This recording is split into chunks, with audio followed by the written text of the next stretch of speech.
In his semi-autobiographical work, Memories, Dreams, Reflections, 1961, Carl Jung titles his chapter Confrontation with the Unconscious in one of the most arguably accessible and profound accounts of archetypal visitation.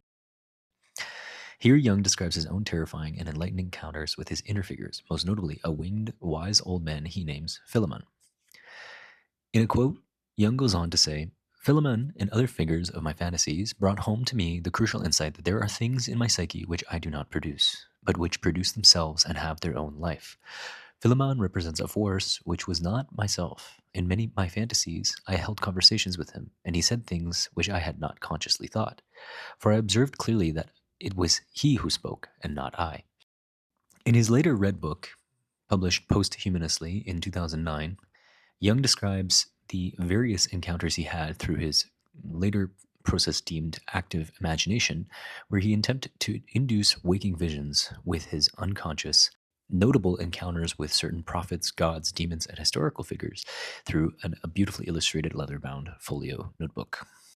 In this book, he speaks directly with his soul and to certain archetypes, treating them as literal external beings to be reasoned with, learned from, and sometimes fought. In a quote, he says, I had accepted that what I had previously called my soul was not all my invention, but rather a power in its own right. I had to let myself be carried along by it. I saw that so much is at work in my soul that I do not know, and to which I must listen. In the various accounts of Jung's profound philosophy and work in analytical psychology, he details various ideas, comes up with the concept of the collective unconscious.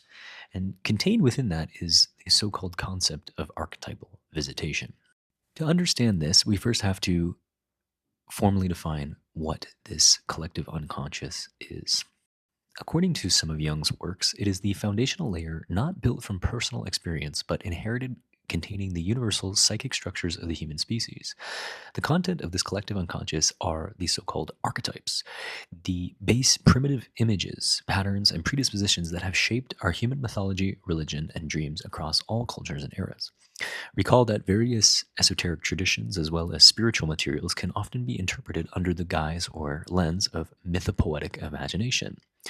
Why is it that we do these particular forms of narrative? Well, one speculation might be that the high dimensionality of narrative allows for the high encoding of dense information that can then be propagated further for the collective as we evolve.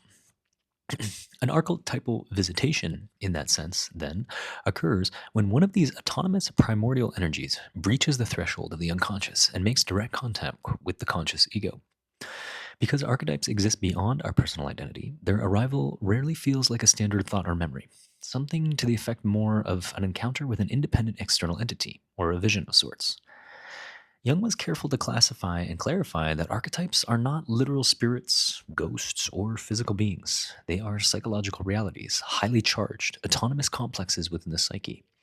However, when such archetypes visit, the experience is characterized by what Jung, borrowing from theologian Rodolphe Otto, says is numinosity. A numinous experience is one of profound awe, dread, fascination, and overwhelming power. When an individual experiences an archetypal visitation, they often report a sense of absolute otherness, the feeling that this figure or energy acting upon them is completely separate from their own will. Profound emotional intensity. The encounter bypasses rationality, striking directly into the emotional core. Mythic and religious overtones. The imagery often mirrors ancient myths, fairy tales, or other religious visions, even if the person has no prior knowledge of these stories. But these archetypes do not merely manifest in mundane tasks in our day to day.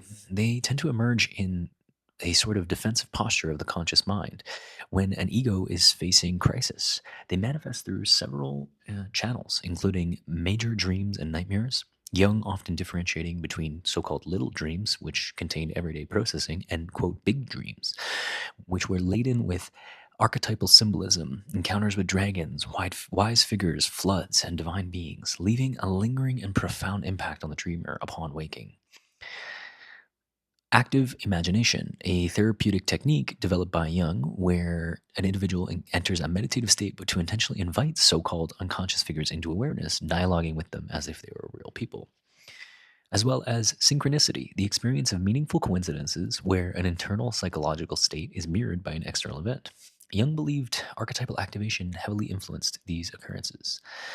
And finally, psychological crises. During extreme stress, trauma, or major life transitions, the ego's structure weakens, allowing archetypal material from the unconscious to flood in. While theoretically there are an infinite number of archetypes, Jung noted several primary figures that frequently visit the conscious mind during processes of psychological development, including number one, the shadow. Often the first visitor, it appears as a dark, threatening, and repulsive figure of the same sex as the dreamer. It represents the repressed, denied, and uncivilized parts of the self that the ego refuses to acknowledge. Number two, the anima slash animus, the unconscious feminine side of man, the anima, or the unconscious masculine side of woman, the animus. They often appear as a highly magnetic, seductive, or guiding figure acting as the bridge between the ego and the deeper sides of the collective unconscious. Three, the wise old man or great mother, figures representing deep ancestral wisdom, authority, and nature. They often appear to offer guidance, cryptic advice, or overwhelming comfort during times of profound disorientation. Number four, the trickster, a disruptive, chaotic figure that breaks rules and plays pranks. The trickster visits when the ego has become too rigid, pompous, or stuck in its ways, forcing the necessary shifts to happen. But why do these visitations happen? In Jungian psychology, the psyche is a so called self regulating system. If the conscious ego becomes too one sided, for instance, entirely rational, ignoring all emotion, or deeply arrogant, the unconscious will generate an archetypal visitation to compensate. The ultimate goal of such encounters is the process of individuation. This is Jung's term for the lifelong process of psychological integration, where the individual becomes the unconscious and the unconscious parts of themselves into harmony, becoming a whole unique person. Archetypal visitors are catalysts for this process. They bring the missing pieces of the self to the ego's attention. However, they are not without their dangers. While necessary for growth, archetypal visitations are inherently dangerous. Jung warned that the ego is fragile compared to the massive amount of energy contained in the collective unconscious.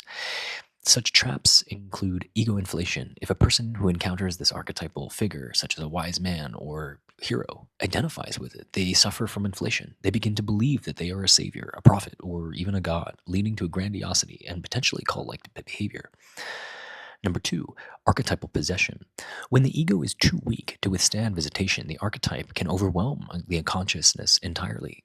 Jung viewed this certain form of psychosis and schizophrenia as the ego being swallowed whole by the collective unconscious, unable to differentiate between internal mythic reality and external consensus reality. While Jung's life itself serves as a sort of famous case study for archetypal visitation, his thoughts often broke with Freud during their feud in the long years preceding his intense visions and inner dialogues with archetypal figures, including the so-called wise man, Philemon. Archetypal visitations are an invitation, or in some cases, a forceful demand of sorts from the deep layers of the psyche to expand one's identity. They require individual to acknowledge that the ego is not the master of the house, but merely a resident figure living alongside ancient, powerful forces that demand respect and integration.